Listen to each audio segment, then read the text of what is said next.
Welcome to tonight's hearing to review the 2019 capital improvement budget for the City of Columbus. My goal as Finance Chair is to make these investments open and accessible.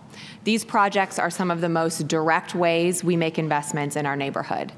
That's why we are here tonight at Westgate Recreation Center to discuss projects primarily in the western quadrant of the city. It's important to clarify capital budget versus operating budget. Capital is investments in infrastructure, physical infrastructure, and that includes things like vehicles.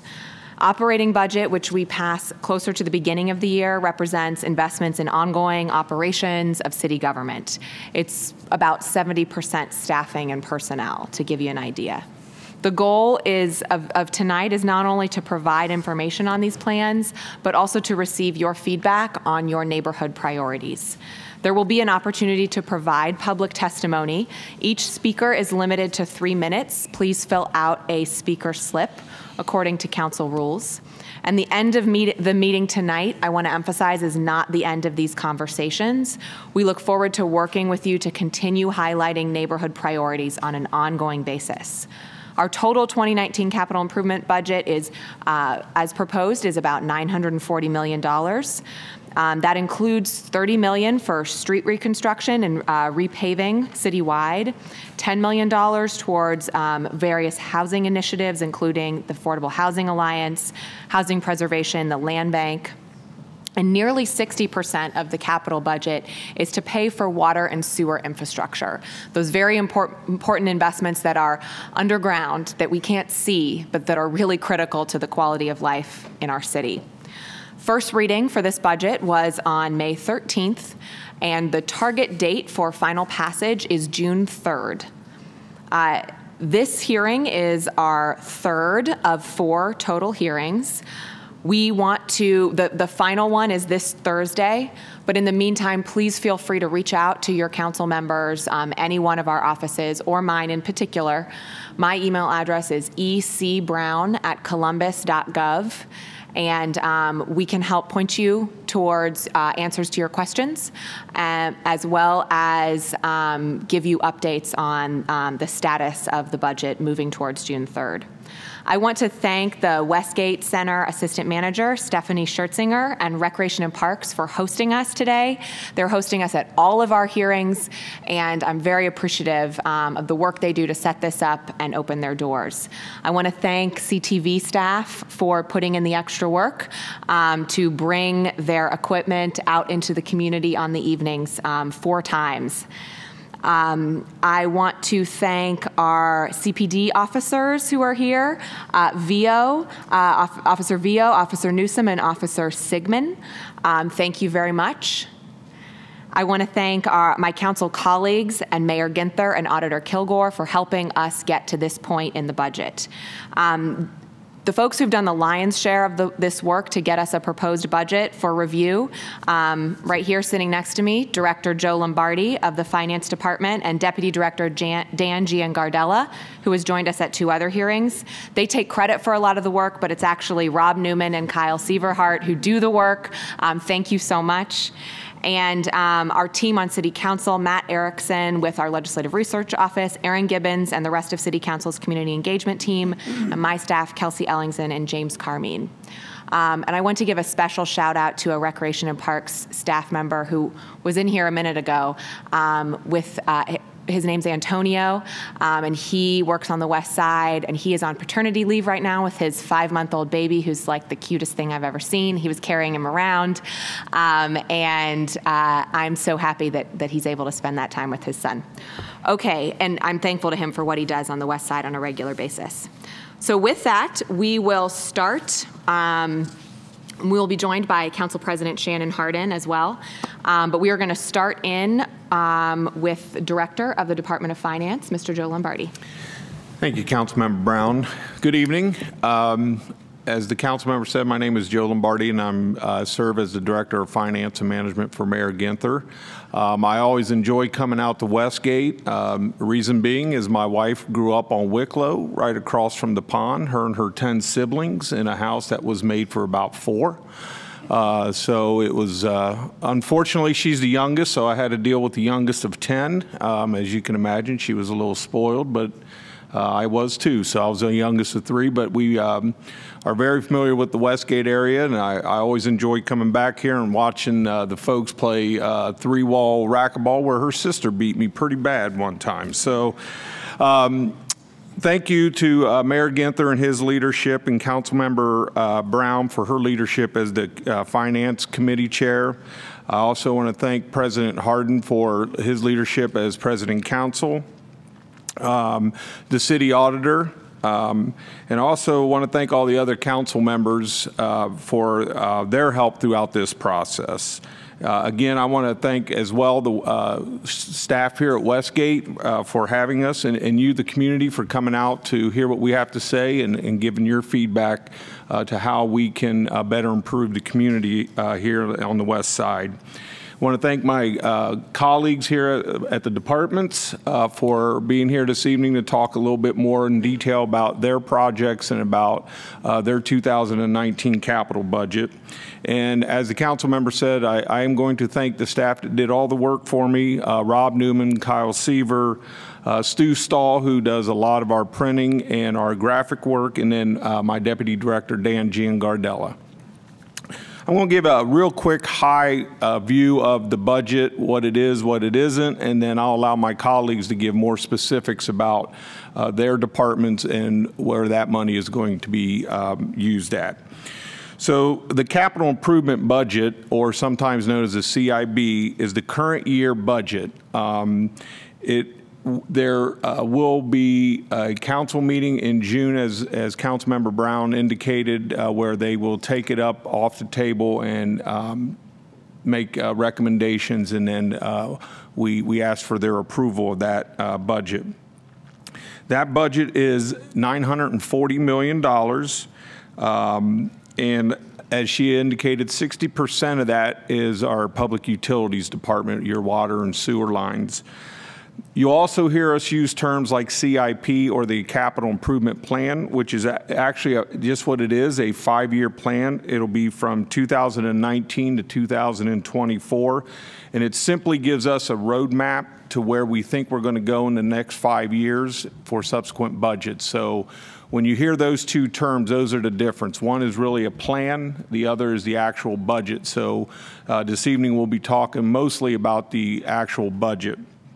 Our role in finance is to coordinate and facilitate the budget for the mayor, make sure that all those projects can get done, and are they going to get done within the next 18 months. And we don't want to do bond sales and pay for that debt if we don't think those things are going to get done within the next 18 months.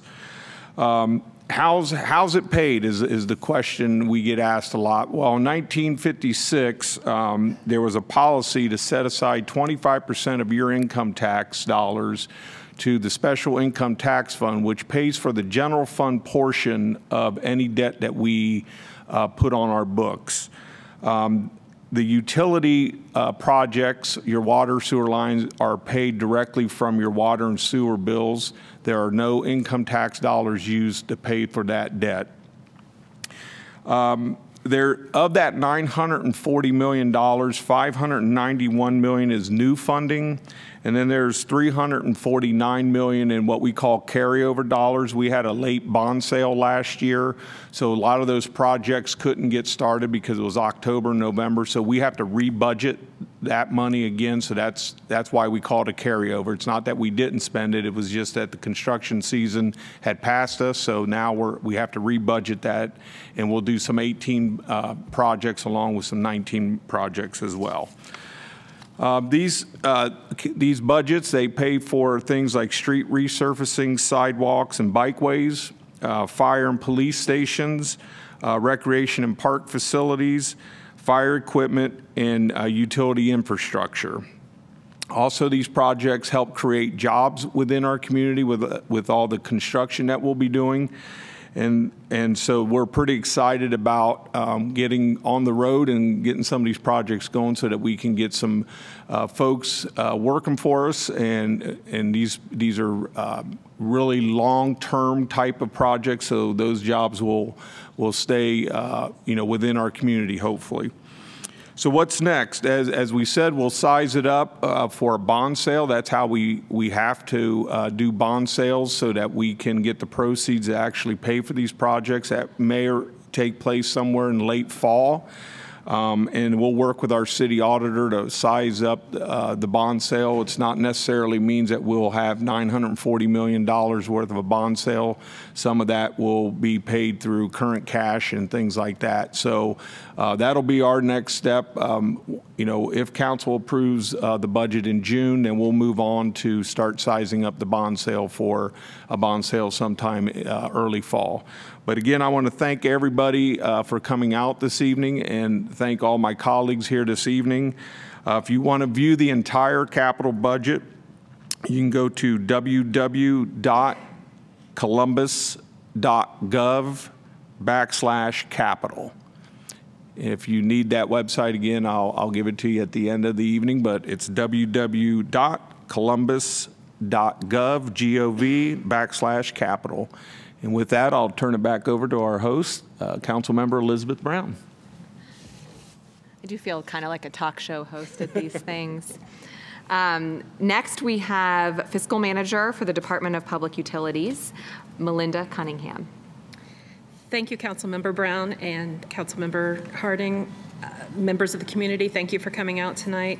I'm going to be presenting some information about the Department of Public Utilities 2019 capital improvement budget. Our 2019 capital improvement budget includes $562 million in total funded projects. That includes $442 million in new funding.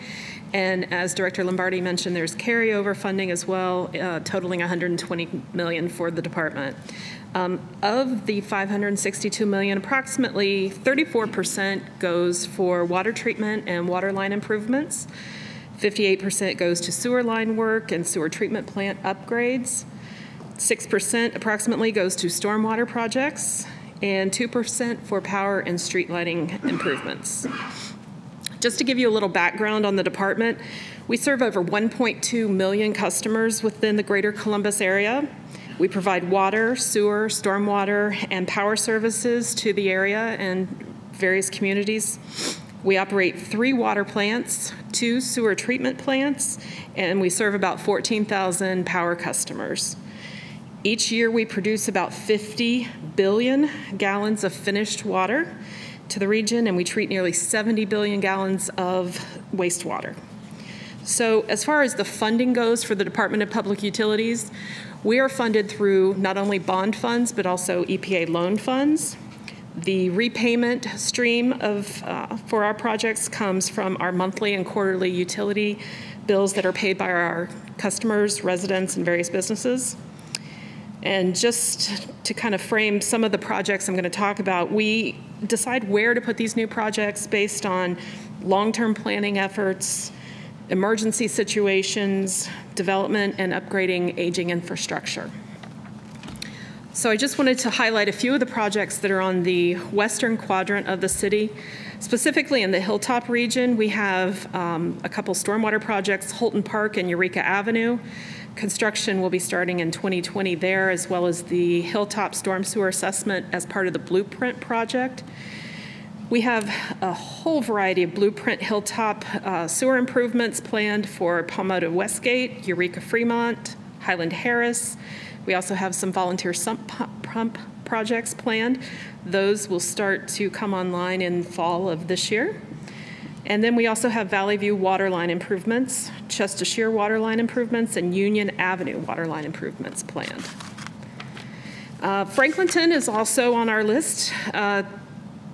Storm sewer projects include Franklin area stormwater improvements, Central Avenue underpass stormwater improvements. And again, we have multiple Blueprint projects planned for the Franklinton area, including Yale Edwin, Green Glenwood, and West Franklinton. And then we also have projects in the Westland area planned. We have Leonard Farms and Bolton Field stormwater improvements planned, Krieger Court stormwater improvements, that's a little further out in 2020. We have Hall Road street lighting, as well as Morningstar and North 40 street lighting. So President Shannon Hardin and Councilmember Brown, this is just an example of some of the important projects that the department has planned, and I'd be happy to provide any further project details to anyone who might have questions about them. Thank you. Thank you so much. And next on our agenda, we have Assistant Director of the Department of Public Safety, Robert Stewart. Good evening, folks. President Pro Tem and President Hardin, how are you today? Thank you for inviting us out. I've kind of grown accustomed to doing these. The Public Safety Department is proposed in 2019 capital improvement budget is focused on the mayor's priority of protecting Columbus neighborhoods by building new police and fire facilities, purchasing new fire equipment, fire engines, medics, ladders, and installing new neighborhood safety cameras. The 2019 Public Safety Capital Budget proposes approximately $23 million in new funding and $10.4 million in carryover funding from last year. This funding can be broken down into 4 general areas: new police and fire facilities, fire apparatus, communications and technology improvement, and safety facilities improvements. We'll start with fire stations. There's currently $11 million in new funds had been set aside for the new fire station 16 in the Linden area. The current station is on East Weber Road and was built in 1953 and has nearly come to the end of its useful life as a fire station. The new station is being proposed to be built at 1465 Oakland Park Avenue and is of adequate size to accommodate construction for a modern fire EMS facility to serve the North Linden area. Excuse me. $3 million in carryover funds are set aside in this budget for the state, for the planned state-of-the-art real-time crime center and substations for precincts 8 and 16. The real-time crime center will serve as a centralized technology center for the purpose of giving patrol officers and detectives instant information to help identify patterns and stop emerging crime trends. Police Substation 8 and 16 are currently both located at 333 West Town Street in the Franklinton area. This building was built in 1870 and is in critical need of replacement due to age and deteriorating conditions. The city is still working to identify a location to relocate 8 and 16 Police Sub and Real-Time Crime Center. Funds for construction will be allocated when a place is allocated or is acquired and design is completed. In addition, this year's allocation for funds for Fire Station 16, construction of a Fire Station 35 on Wagner Road, which is far east, and a police substation in the Polaris area, which is far north. The Wagner Road Fire Station, when completed, will be the newest fire station in 34 existing fire stations, and the last one was built in 2003. The fire station will help improve response times on the far east side on the Wagner Road and north of Broad Street. Construction should be completed later this year or early next year. The new fire station in Polaris, new police station in Polaris, will greatly improve response time in an ever-growing Polaris area near Columbus. The Division of Police Far North Substation is currently located at Carl and Morris Road, which is well over a mile from the geographic service area of Precinct 1. This area has experienced significant residential and commercial growth over the last several years and has resulted in a significant increase in calls for service to the Division of Police. This project will prevent the city from reliance on townships, officers, and jurisdictions in servicing Columbus Police runs. This should be completed in the third or fourth quarter of this year. Should be built by then. Fire apparatus. The department proposes a total of $6 million in new funding for fire apparatus.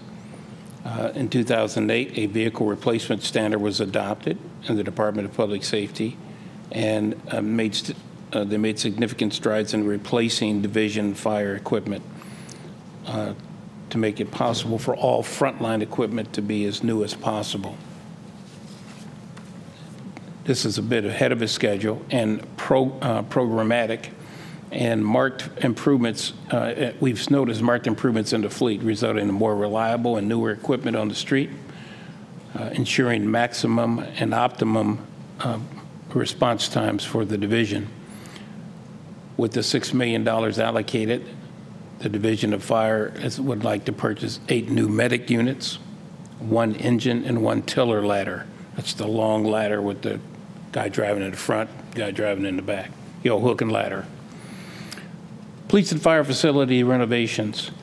The capital budget proposes $3 million for police and fire facility renovations. While considerable investments have been made in new facilities over the last several years, the remaining units require significant need for upgrade of parking lots, replacing generators, windows, repairing roofs, and general facilities improvement. You can imagine your own home if it's in 24-hour-a-day constant use. And that's what these facilities have. The guys are in and out of them, officers are in and out of them, firefighters are in and out of them constantly. And it does wear on the facility. Communication and technology improvements. The capital budget proposes $1.2 million to upgrade existing computer-aided dispatch, $500,000 of that for the annual replacement of police and fire radios, and $500,000 to continue the neighborhood safety camera program, which started in 2011. Public Safety would like to put together a team to survey the market for a new CAD system that will align better with our operations, incurring less cost for upgrades and integrate better with other public safety systems and drive operational efficiencies. $500,000 is set aside for radios for its annual expense of replacement. The police have approximately 1,846 radios, while the Division of Fire has 793 radios and a couple of what's called RF control base stations that they set up in large fire structures. These units are older and are no longer supported by the manufacturer. And when these units are turned, they will be replaced by new units. As part of our comprehensive approach to preventing and fighting crime in the Columbus neighborhoods, the City of Columbus entered into contract with the Simplex Grinnell Company in 2011 to design and install cameras in 5 original neighborhoods. The original contract has since been modified to increase the number of cameras in those 5 neighborhoods and to install additional cameras in the downtown area and other parts of the city. The current budget of $500,000 will fund the expansion of this program to include more cameras in the near and far east side, the Hilltop area, Cleveland Avenue, and other avenues that have been studied. Finally, $1 million has been set aside from carryover funds to design and construct a driving track for the Division of Police. The division is in need of a track which where recruits and existing or current officers can be trained in the various driving techniques used by the Division of Police. Somebody asked me before, why is that necessary? If you've noticed as you drive through the city, you see very, very few cars anymore. Most of them are large vehicles, the SUVs. Driving those things in the manner in which police drive them requires specific and special training. That's it. If there's any questions, I'd be more than happy to answer them at the end. Once again, thank you for your invitation and your allowing me to do this again today. Thank you so much, Assistant Director Stewart. Council President Shannon Hardin. Thank you, Chair. Director, you spoke about the West Town Street substation and planning dollars for planning. I just wanted you to speak on how we make the decision on where we locate a substation. A lot of folks hear a new substation and think about response time. So how are we making that decision, and will there be public input, or just what is the process? I'm sure there will be public input. The current situation as it exists now between 8 precinct, which is the short north, or the near north side, and 16, which is downtown, they need a location that's obviously close to your precinct. I mentioned the Polaris substation. Carla Morse is a long way away from Polaris. So they are now looking for an area where they can combine, hopefully, both 8 and 16 together, so they can, close enough to respond to each areas. If that's not necessary, then they just have to find a place one place for each substation. I believe it's my understanding that there will be public input. There has been on all the other fire stations and police stations I've seen. You folks, particularly out here, are very active in your communities, and you want to know what's going on. So we invite that, and we invite your input on, particularly police substations, how it's built within reason, and some of the things that would help you as a community or a group, perhaps even to meet at that location. The new one, they're going to have a public meeting area. So with these new constructions of areas, new police substations, we hope to include that type of public meeting facility. But it's just a matter of finding a place that's affordable and that we can hopefully combine two if possible. Great. Thank you. Next, we have Deputy Director for the Department of Development, Ms. Hannah Jones. Good evening, President Pro Tem Brown and President Hardin. The Department of Development utilizes our capital funding to support our mission and programs by leveraging private investment to create jobs and growth within our neighborhoods. Projects that are funded through our capital budget include the development of affordable housing, public and private partnerships which encourage commercial growth within our community, the demolition of vacant and abandoned housing and structures, renovation and preservation of residential homes throughout the city, as well as the construction of major roadway infrastructure to support development projects in Columbus. Our 2019 capital improvement budget request is $32 million. This includes $12.6 million for community development initiatives and $19.3 million for infrastructure improvements to support community and economic development projects. Beginning with our new affordable housing initiative, in early May, voters approved the Neighborhood Development Voted Bond Issue, which authorizes up to $50 million for affordable housing and neighborhood initiatives.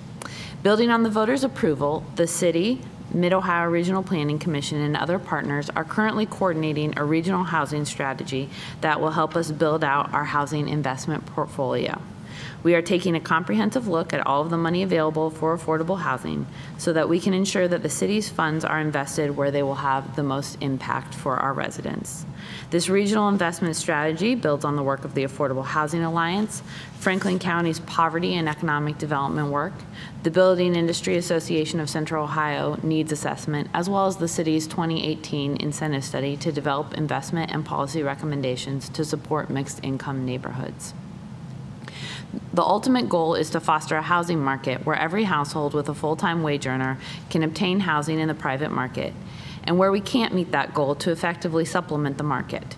The regional housing plan is anticipated to have draft recommendations by the end of this year, and we actually just closed out the RFP process and are in the final stages of selecting our consultant.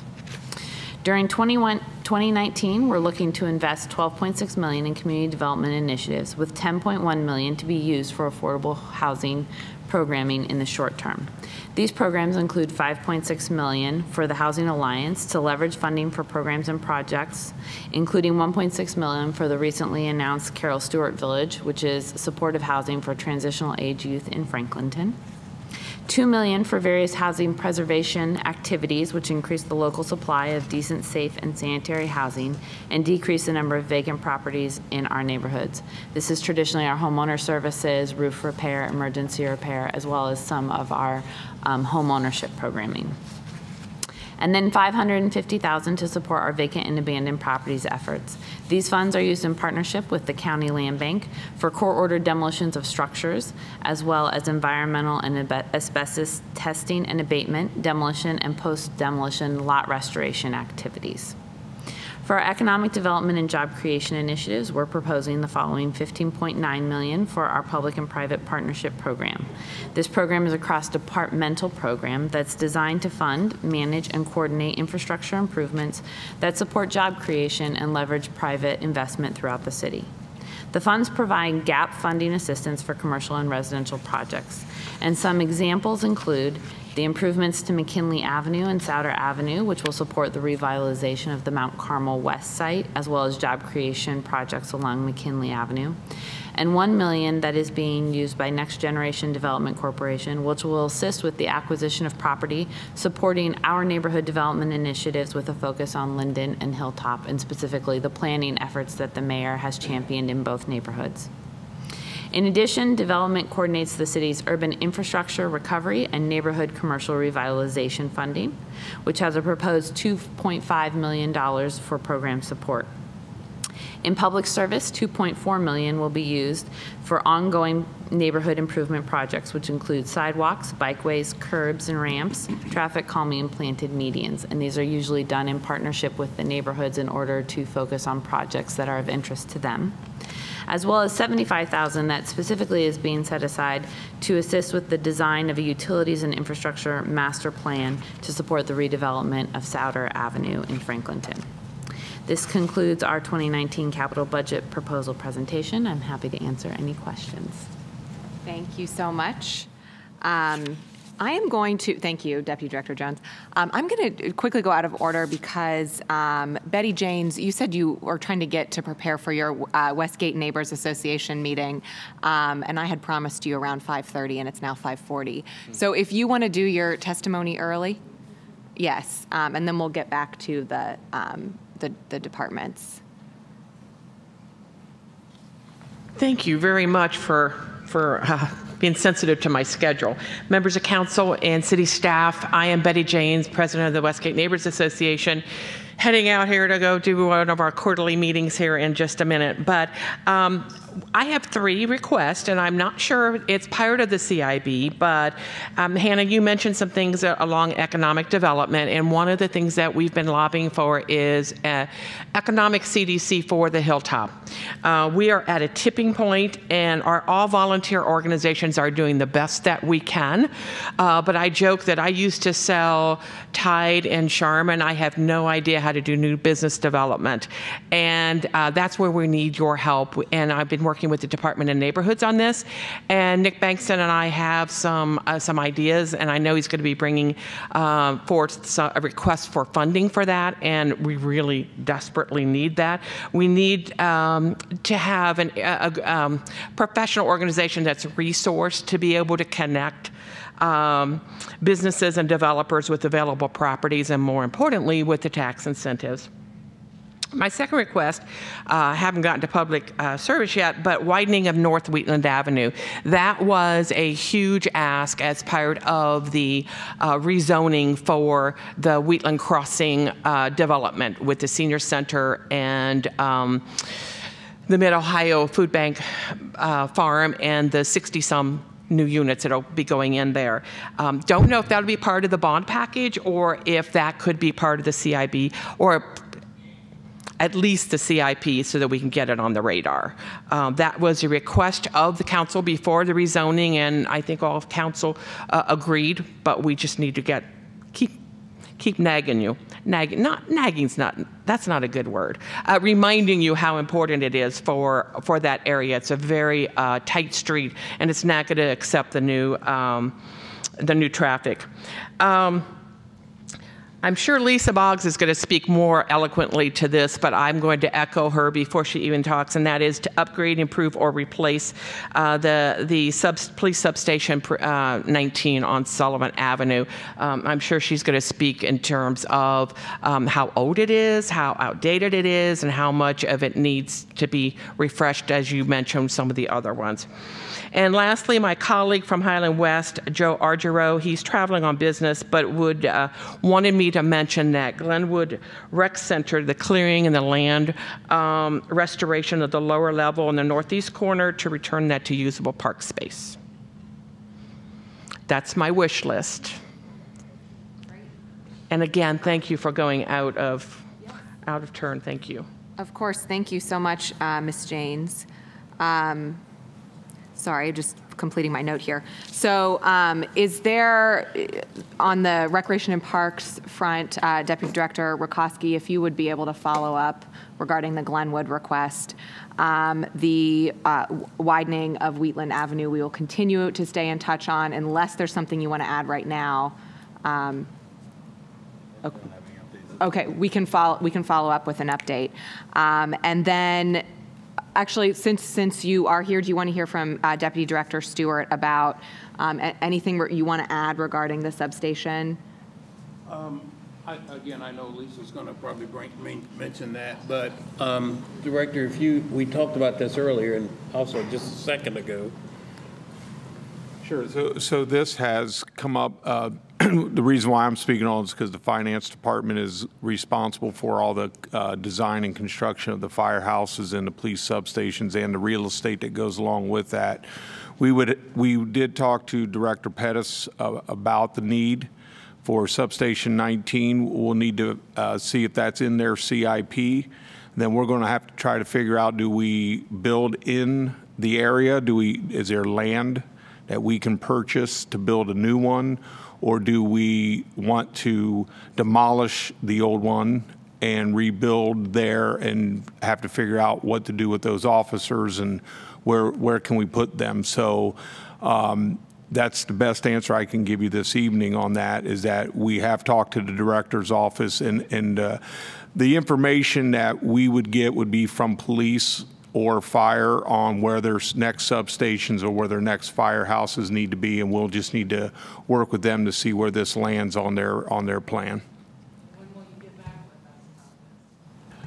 with us? I'm going to have to check with Mr. Stewart and their folks in their director's office to see if, in fact, at 19 is part of one of their plans. I mean, we can get back to you as soon as the end of this week. I'm not sure if I'll have any more information on that, but I can possibly let you know where it sits on the plan. Just so we understand that what we're talking about here, I spent almost 40 years on the police department as a Columbus police officer, and my second coaching period was on Sullivan Avenue at that substation. It was old then. All right, so I was excited. I didn't care how old it was, but it was an old building then. So it's a matter of literally just finding the money and the space in order to do it. Council President asked, Precinct 8 and 16 are currently housed together, but they haven't always been together. 8 used to be on Sullivan Avenue. That's where I worked 83 Cruiser. It was on Sullivan Avenue. Now it's a different substation. 16 used to be downtown by the railroad tracks over by the convention center.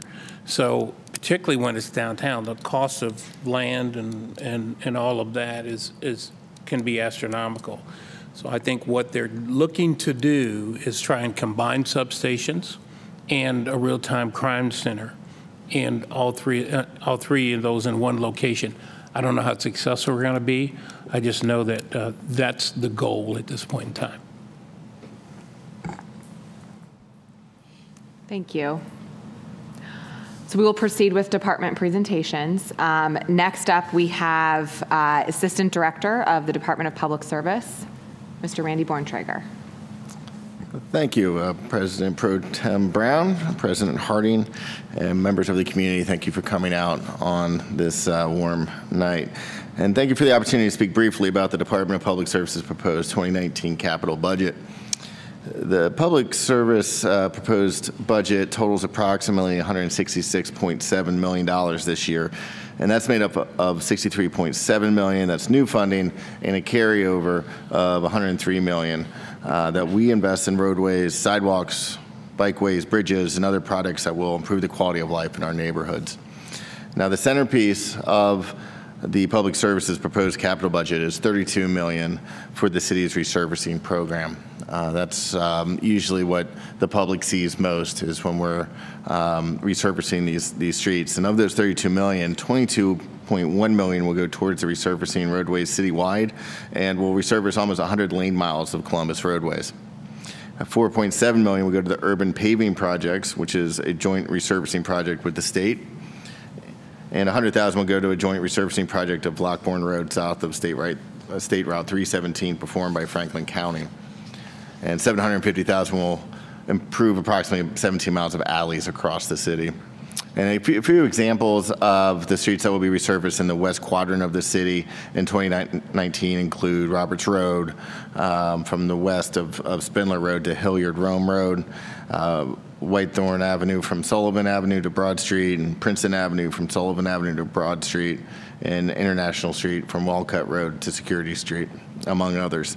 I brought maps with me tonight, so if anyone is interested in specifically what is being proposed, please speak with me after and we can go a little bit more in detail. Also included with the proposed capital improvements budget are other high-level investments that are being made specific to the west area of our Columbus communities. For example, there's a Roberts Road Outpost replacement project that will allocate approximately $10 million in capital funds for, and the project includes the demolition of all the structures and the hazardous material abatement on the property, as well as construction of the new design that includes a garage for parking and storage of city vehicles, including those natural gas vehicles that require special ventilation, spark-resistant wiring, and those type of things. A new salt barn, new fuel island, wash bay, and material stockpile bays, and a sweeper dump area with a covered dumpster. And also included in this year's capital budget is new funding amount of $3.4 million for our bridge rehabilitation program, which includes the continuation of a project on the west side known as Harrison Road over Dry Run, which is just east of Hague. This project will allocate $10,000 for right-of-way acquisition and $320,000 for construction. And if you know that area, it's going to be a new structure with a four-sided precast concrete box culvert, which will be wide enough to accommodate a sidewalk on the north side of that roadway. This also included in the budget is about $4.9 million in carryover funding for pedestrian safety improvements, which will fund projects like the Wilson Road shared use path, which for an amount of $2.4 million. And this project will construct a shared use path on the west side of Wilson Road from Sullivan Avenue to Broad Street. Modifications to be made of the existing bridge and alignment of the roadway to accommodate the path addition. There will also be bikeway development included in this budget for $2.7 million in carryover funding, including the $970,000 for construction of a bikeway development on Treby Road, which is a shared use path over railroad. This is a joint project with the Franklin County Engineers Office, and the county is reconstructing the superstructure and the deck for the Treby Road Bridge over Buckeye Railroad, and the city is going to install a shared use path from Walcott Road to Bolingbrook Drive. And the shared use path will be installed along the south side of the roadway and supported across the actual structure. And finally, the Department of Public Service and our Refuge Division continues to aggressively pursue those who illegally dump refuse in our neighborhoods. And I would like to highlight this budget. It will allow the purchase of a Madvac litter collection trailer and a skid steer to assist in collection of illegally dumped material. The Refuge Division has collected 2,155 tons of illegally dumped materials this year alone, including 969 tons on the west side from its Georgiaville Road location. We responded to nearly 2,500 illegal dumping service requests, and over 1,000 of those came from the west side from our refuge facility. And I would be remiss if I was at a public meeting where I did not remind folks here and urge you to call 311 and report any illegal dumping that you see. You're our eyes and ears to help fight the problem. It's going to be a major investment of equipment as well as manpower in the coming year. Thank you. Thank you so much, Assistant Director. And thank you for the work the department is doing to combat illegal dumping. It is a problem in many neighborhoods of our city, and we know especially on the west side. I want to acknowledge Councilmember Emmanuel Remy has been working with the department to take on this challenge in any way he can. So in his absence, I know tonight he would be raising that issue up. So thank you very much. Anything? Are you good? Next, we have Deputy Director of the Recreation and Parks Department, Paul Rakowski. Thank you, President Pro Tem and Chair of the Recreation and Parks Department Brown and President Hardin. I have some charts that I brought tonight with me, and they start with that one that's to the far left, which is the pie chart, and then there's a couple others that I'll reference along the way when I do a brief presentation here about how we formulate our capital budget in the Recreation and Parks Department. Our total budget is $72.4 million in 2019. $48 million of that is carryover funding from 2018, and then $24.4 million in new funding. That first chart I want to briefly go over because that tells you how we allocate our funding within the department, and it's based on a formula that is a best practice in the Recreation and Parks field. And what it does is it allows us to maintain what we currently own, and allows us to grow responsibly and in a way that we can sustain all the buildings and all the infrastructure that we have within our department. And that largest category, to give you an idea of what falls into some of those categories, is our renovation and replacement, and it's 50% of our allocation in our capital budget, and that's for all of our replacement and major renovations of rec centers and pools. It's for the infrastructure within our parks, so playgrounds. It's also for shelters within our parks. You can imagine we have over 350 parks within our system. You think about all the basketball courts, all of the futsal courts that we have, the tennis courts, the walking paths that we have within our parks, all of which need to be rehabilitated and maintained properly. We also do purchase trees for our urban tree canopy out of those dollars. Then we do major renovations of building systems within, buildings like the Westgate Community Center with a replacement of HVAC systems and roofing systems and lighting and electrical systems and windows. And then, we have a forestry division. We also mow a lot of grass out there in all of our parks, and we use this for our capital eligible larger pieces of equipment. That next category is our new development. This is for land that we already own that we want to develop into a trail or a blueway or a park or a preserve. So it's to help develop land that we currently already own for those purposes. And, blueways have become very important. That's the way that we help folks get access to all of our rivers with their kayaks and their canoes to safely get in and out of the rivers that we have here that we're blessed with in Central Ohio. The next category represents 7%, and that's acquisition. So that's to purchase land that we hold in reserve to develop at a later time for parks and trails and conservation areas around our stream corridors and again for blueway projects as well. We have two other smaller categories that are project program accounts. One is small, one is large.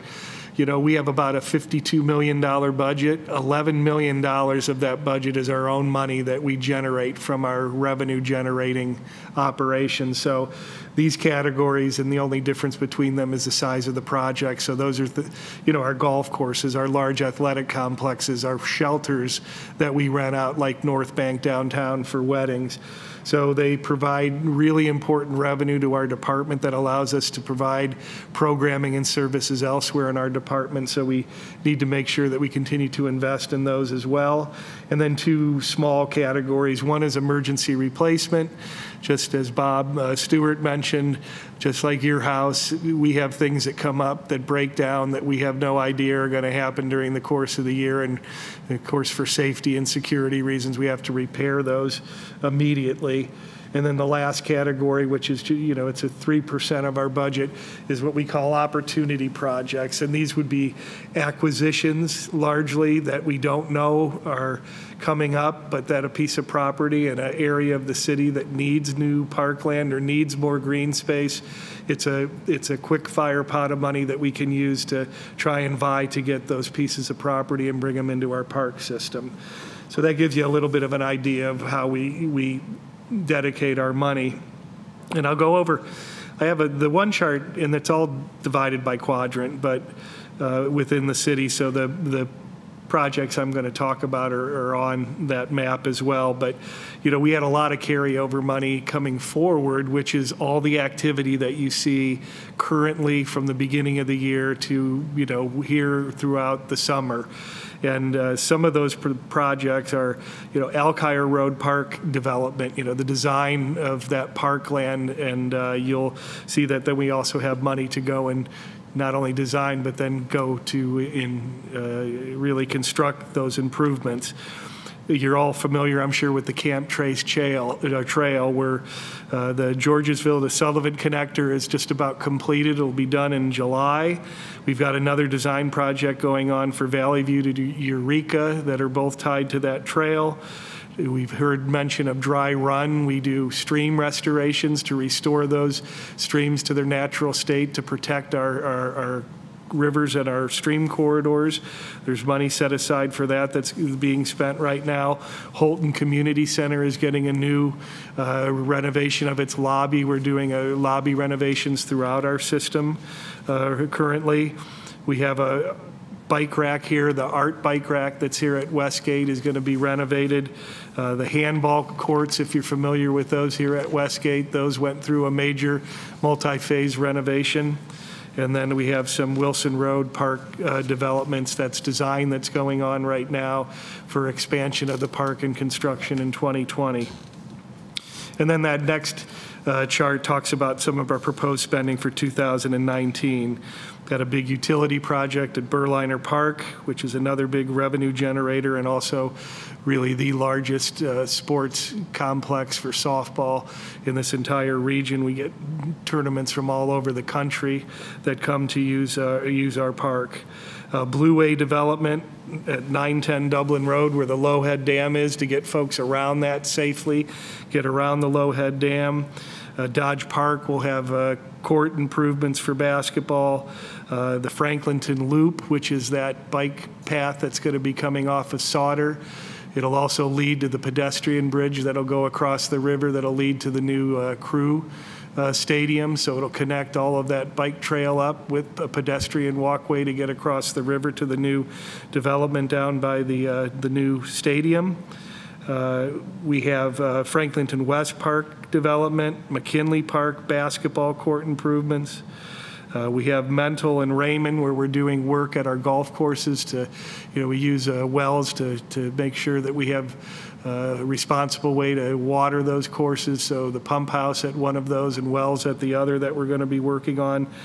And then again here at Westgate Park, we've got basketball court improvements, playground renovation, and then, as I mentioned, Wilson Road will do the second phase. We'll get ready to do that second phase of the actual park development with our funds. So that goes over some general park improvements. I have detail on all of this. I also have community input forms because, believe it or not, we're already beginning to plan for 2020's capital budget. So ideas that you have that you might not see on any of our maps and any of the proposed projects. And then, of course, I have cards here as well. That final board that I have is our trailway system, so it gives you an idea of where some of those projects are located. So I appreciate the time. Thank you so much. With that, we are going to move on to testimony from the members of the public who have submitted speaker slips. If you have a speaker slip that you'd like to submit, James, raise your hand there. Please give them to James, or raise your hand and he'll come to you. First up, we have Ms. Zerka Abed.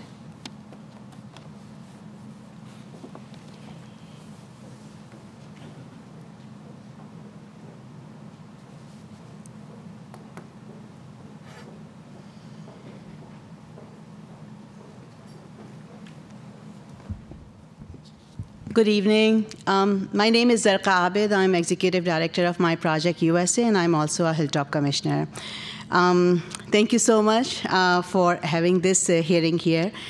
First off, I really want to thank President Hardin, President Pro Tem Elizabeth Brown, and all of you for your help and partnership and what we have achieved in Wedgwood area. I am just from the bottom of my heart, I would say that what we have achieved, where we were in 2017 and where we stand right now, is just a tremendous change in the whole community. So I appreciate that. And what I'm asking today is basically kind of build up of what we have done and how we keep the momentum going and how we keep building on it. One thing that I've been asking for almost 2 years now, in almost every hearing I ask for it, is the sidewalk on Wilson Bridge. This is something so important because so many of our elderly in this neighborhood actually walk to Kroger. They carry the grocery bags and everything. The speed limit on this bridge is 50 miles per hour, and it's just very dangerous for our youth or our elderly or anybody who is walking, because this is the only connection for many people who are going from Sullivan Avenue to Broad to get anything done. So please address to that as soon as you guys can. The second thing I want to say is, and this is like basically the public safety department, public utilities, and parks and recreation, everybody is kind of getting benefit, and I need partnership from all of you. We are already partnering in so many ways. Many of you know that we have cleared the front parcel of the Wedgwood property into a soccer field. We have removed the trees already with the help of Councilwoman Brown. The poles are being removed also. We are about to start and roll a program right after Ramadan ends in a very big way. This is news for all of the kids in the area. So we have already registered kids from South Park area, from River Point, in addition to kids from the Wedgwood. And our estimate is about 2,000 children live in just Wedgwood. And there is no transportation for them to go to any parks. Even coming here is a problem, and we have been just struggling on this over and over. So what we need now from the departments is, one is that we need definitely more lights. Wedgwood Road has less lights. This is the area where our kids have been used at drug mules in the past. This is the area where our kids had guns. So in the night when there is no light is basically more, asking for more trouble. So when we have also going to have the soccer field, we would really appreciate if we could have some more lights in the soccer field area, especially the front of Wedgwood. The second thing, we definitely would appreciate if Public Safety Department can add a couple of security cameras in that area. That would really help us. I really want to thank Public Safety Department first for sharing Commander Highland with us, because that partnership of police and Parks and Rec and City Council and our work has been done, has actually been helpful in changing the whole thing. So thank you so much for that. And the last thing I have here is, I heard about shelter. So this is my wish list, that going forward, if there is any way that we can have at least one shelter in that field that we are working on. We have already signed an MOU with Wedgwood property owners. So we have a hold on that whole soccer field area. It's gonna be only for the programs for kids in the neighborhood. It saves them from going to the park, any of the nearby park, and it's open for everybody. So a shelter in that field is gonna be really a big help for us. So thank you so much for your time. Thank you so much, Zerka. And I'm going to ask a couple questions of the directors relating to your comments, Zerka. I know we won't be able to completely answer all of them, so you can receive some follow-up from us too. But you talked about sidewalks needed, you talked about lights needed, and you talked about security cameras. So in that order, I would like for Public Service to explain the process for sidewalk allocation, Public Utilities to explain the process for streetlight allocation, and Public Safety to explain the process for security camera decisions. Service. Sure, thank you very much. The one that she specifically cited was on Wilson Road, so we're pleased that we have $2.4 million for the shared use path there that will include some sidewalks, as well as there'll be a raised grass median will be placed between Fremont and Wilson Parkway to support a path across Fremont Street as well. But as far as sidewalks, one is to contact us with 311. That's our main way of logging what the community wants, and so requesting those sidewalks through the 311 system is a wonderful way. You can also, we you can go to your local area commissions and express support there, and there's some funding that allows them to move ahead with some select projects that they support as well. But we have a team that's constantly looking at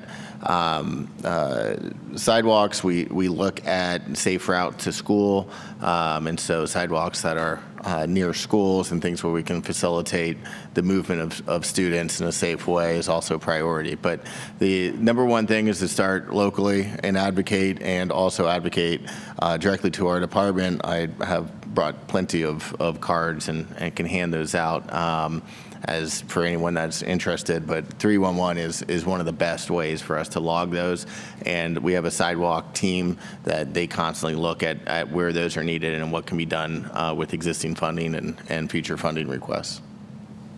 Thank you so much. Ms. Cunningham? So street lighting, there's a variety of ways that we can get street lighting prioritization. One of the ways would be to reach out to the Division of Power. I can certainly meet with you afterwards to get the specific location, because I'm not familiar with it now. One of the other opportunities is various neighborhoods can request specialty or decorative street lighting as well. I think you probably just want street lighting, period, at this point from your comments. So there are a couple different ways, and so I'll get with you afterwards to get the location so we can determine if that's already on a plan or if that's something that needs to be added. Thank you. Thank you. Mr. Stewart? Yes, as far as the cameras are concerned, your best contact person is the person you've already mentioned, Commander Highland.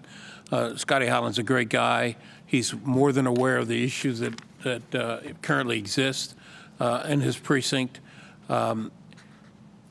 What we can do is you contact him. He'll make a recommendation or suggestions for cameras in certain areas.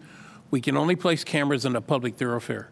So they can only be on the outside of the complex. They can't be on the inside of the complex. But Commander Highland is your best shot. Then he will bring that information to us as well as the other commanders across the city, and whoever weighs their needs are the most will get that done. We've been pretty lucky in that the funding for this is substantial for this year, and we're looking at different ways. Rather than putting 3 cameras in one structure, we're looking at maybe just 1 camera or just 2 cameras. So you stand a good chance of getting the cameras. Thank you so much. Next, we have Mr. James White.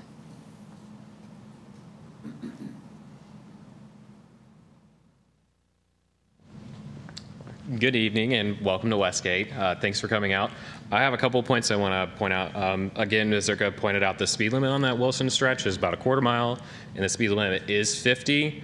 I was wondering if we could get that addressed tonight, because it is pretty dangerous, especially if you're walking up the bridge or down the bridge, because, like I said, the speed limit is 50, and normally it goes from 45 to 30 up to 50 down to 35.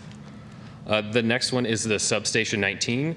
I noticed that there is a large amount of state-owned land down the street. I was wondering if we could partner with Parks and Rec and maybe getting a skate park and a substation together like they have in Dublin and Grove City. I know we have funds for a skate park. We just haven't had a location picked yet.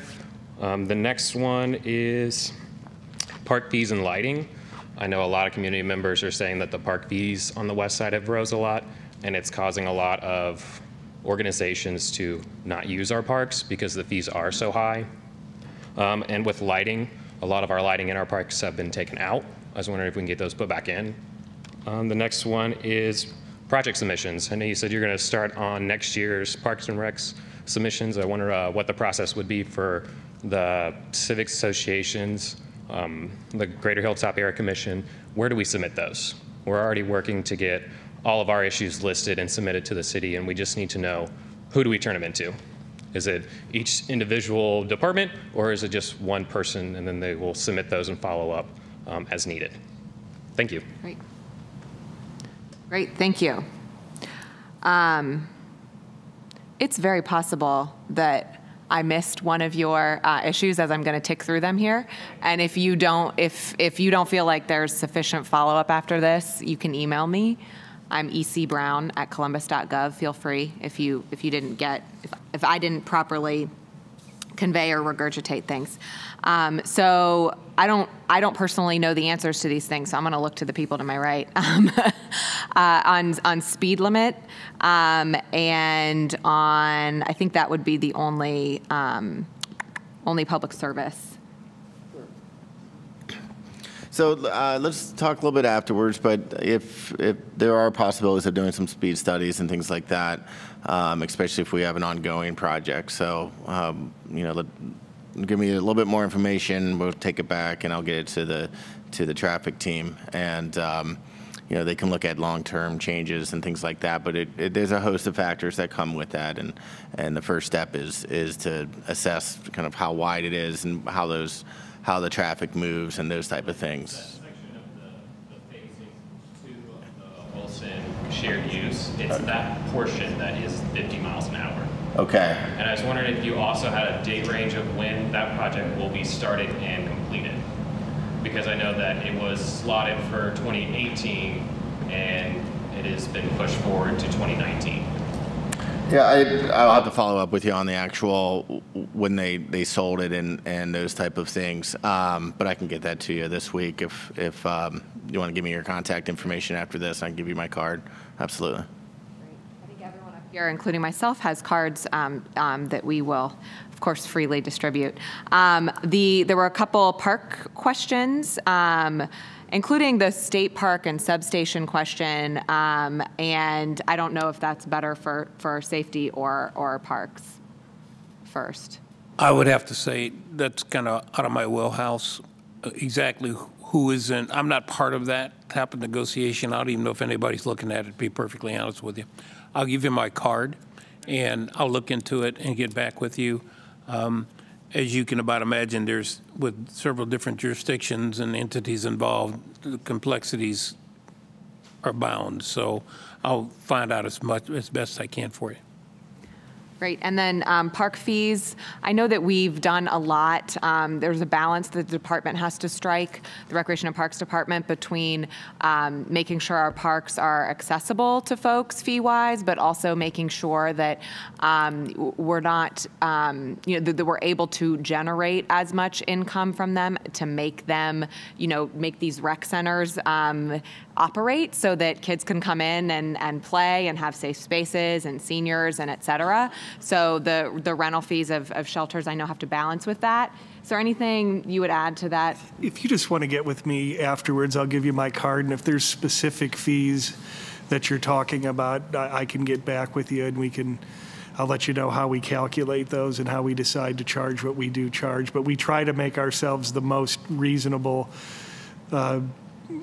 rentals that are available within a neighborhood, but I'm more than happy to talk to you about the specific fees you're referring to. And then we're always willing to partner in regard to with any of our departments in regard to the skate park issue. As you know, if you've been involved here, we had difficulty working with some factions. People were very passionate about who wanted it here and who didn't, and we've looked at some alternative locations as well. So I'd be more than happy to talk to you about if you have ideas about where we could co-locate, or we could look for another one of our properties that we could do a skate park on. And for project submission, the Department of Finance is working on a hopefully really concrete process that can be every neighborhood knows they can use and every area commission knows they can use. But for your civic and your area commission for now to submit through Department of Neighborhoods, does that sound fair? Yeah, that's fair. Or you can send them directly to our office, and we'll get them to our mayor's liaison. We all have liaisons in the mayor's office that we work with, so I can share those with them as well.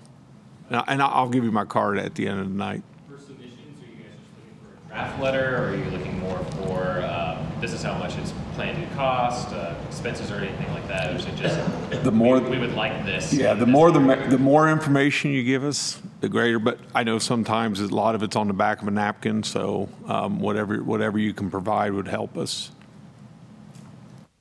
Great. Yeah. In regard to lighting, we have a project currently where we're going out and replacing a lot of lighting that is older or that is inoperable at this point in time. So if you have specific lights that you know are out, if you could report them to me, or we could have someone come out and meet you at some point and walk the park. We're also getting ready to negotiate a contract to do a security audit for our department, and that will include looking at lighting within all of our parks and getting a recommendation from a security consultant as to where we might be lacking in regard to lighting in parks. Thank you. Next, we have Miss Sharon Rostatler. Is it Rostatler or Rastatler? Rastatter. Thank you.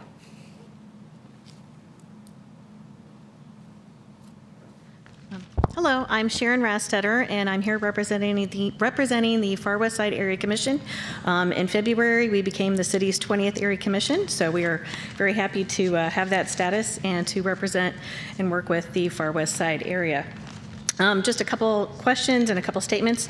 It's good to see that Roberts Road is on the list for improvements this year. That's been on our list for a while, and I know it was on the list a couple of years ago here, but then didn't get funding. So hopefully that goes through this year. Did have a couple questions about that, if that was going to include sidewalks, and also if that also takes into account the Alton Place subdivision that is in the process of being approved by Hilliard City Council, and as well as the Sugar Farm proposed rezoning and development with 1,108 residential dwelling units at Alton Darby and Renner Road. The question with the Sugar Farm with that is that Roberts Road was not included in the traffic impact study. Only Hilliard Rome and I-70 was. So there have been a lot of residents who've kind of mentioned that to us, like, hey, a lot of us drive Roberts to Spindler to get home. Probably the new folks will too. Along with that, we were curious about with Walcott Road, if any of the improvements there would include sidewalks. And of course, with Renner and Alton Darby, with the Sugar Farm proposed development, how much, we hear the developer is going to have to pay for a lot and that the city will pay some, but no, really it's the developer. Just making sure that all of that gets accounted for as far as current traffic and anything new. Also wanted to mention about recreation and parks. We've met with Councilmember Brown and her staff to talk about how our area is underserved with parks. We also don't have any, I think there might be one subdivision that has a shelter house, but none of the other parks do. A lot of people think that Frank's Park, which is one of the larger parks, does, but it doesn't.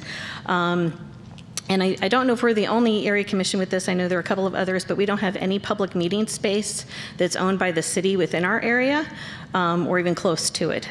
So we usually meet at one of the Hilliard City schools. And of those, there's only one that's located in the city of Columbus. Also wanted to ask, as far as officers and fire safety, how the numbers for those are accounted for with the extended stay hotel apartments.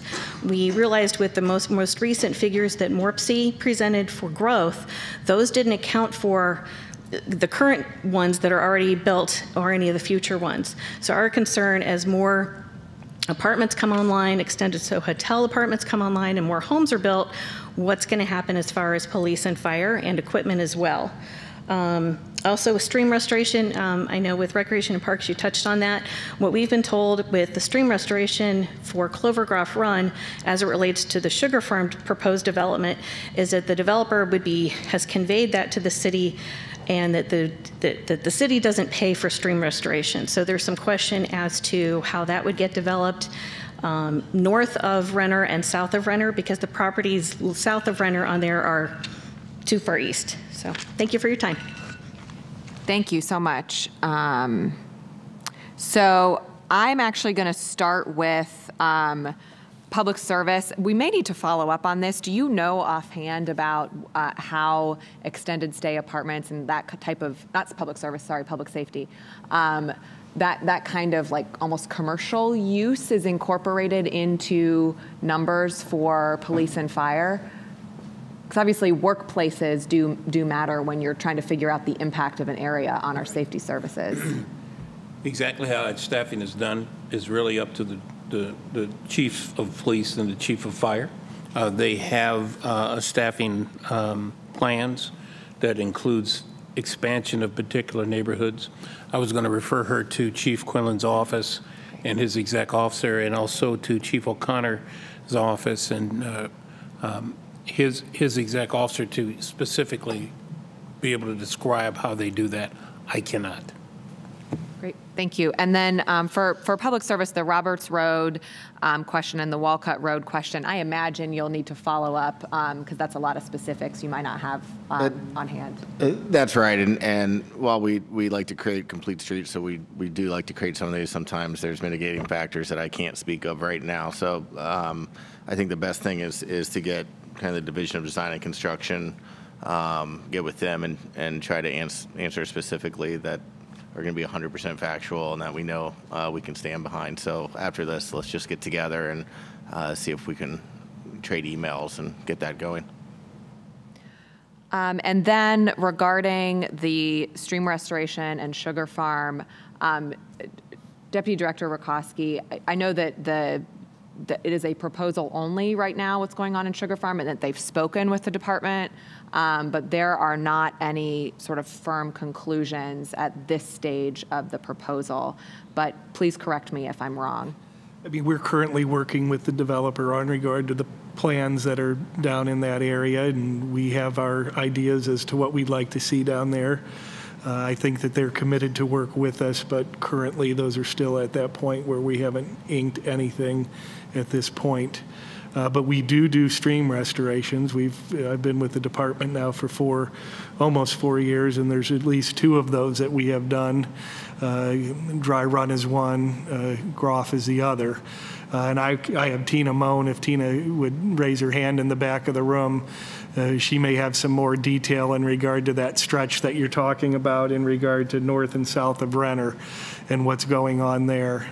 But I know we are currently working on that project. We also get grant funds for those types of projects. So it's a right up in our conservation area that we deal with. So we'd be more than happy to talk to you about that further. Just so you know, from my personal perspective on council, as chair of Recreation and Parks, the developer has not come to brief me on that project yet. But the way that they work with Recreation and Parks getting a really good deal of whatever comes there is a very important factor for me personally, because we want to make sure that that Recreation and Parks has some land to do good work with. So thank you. And then last but not least, we have Mr. Nathaniel Wilkins. Unless I've missed a speaker slip somewhere, but this is the last one I have. Coming all the way over here to the west side from North Linden. It's Mr. Wilkins. Linden resident. I'm not going to spend most of your time. I do want to say thank you to all of you, because I did see the floor plans for the new fire station on Oakland Park. I also see the floor plans for the new recreation center down on Lombardi, 1254. Our community needs more street lights and more resurfacing of streets, and also more cameras along Cleveland Avenue. Just want to say thank you for your time. Much, Mr. Wilkins. Okay, well, seeing no further comments, I think, from folks, and nothing further from directors, I really appreciate, again, each of the departments for being a part of all 4 of these hearings out in the neighborhood. We hope this makes it easier on you to A, understand what's happening in your general area of the city, and B, actually make it to one of these hearings easier than coming to City Hall. That's the reason that we do these out and about. The capital budget is a big deal every year, and we want to be in good communication with you about it. So between now and June 3rd, please continue this conversation and have a great rest of your evening.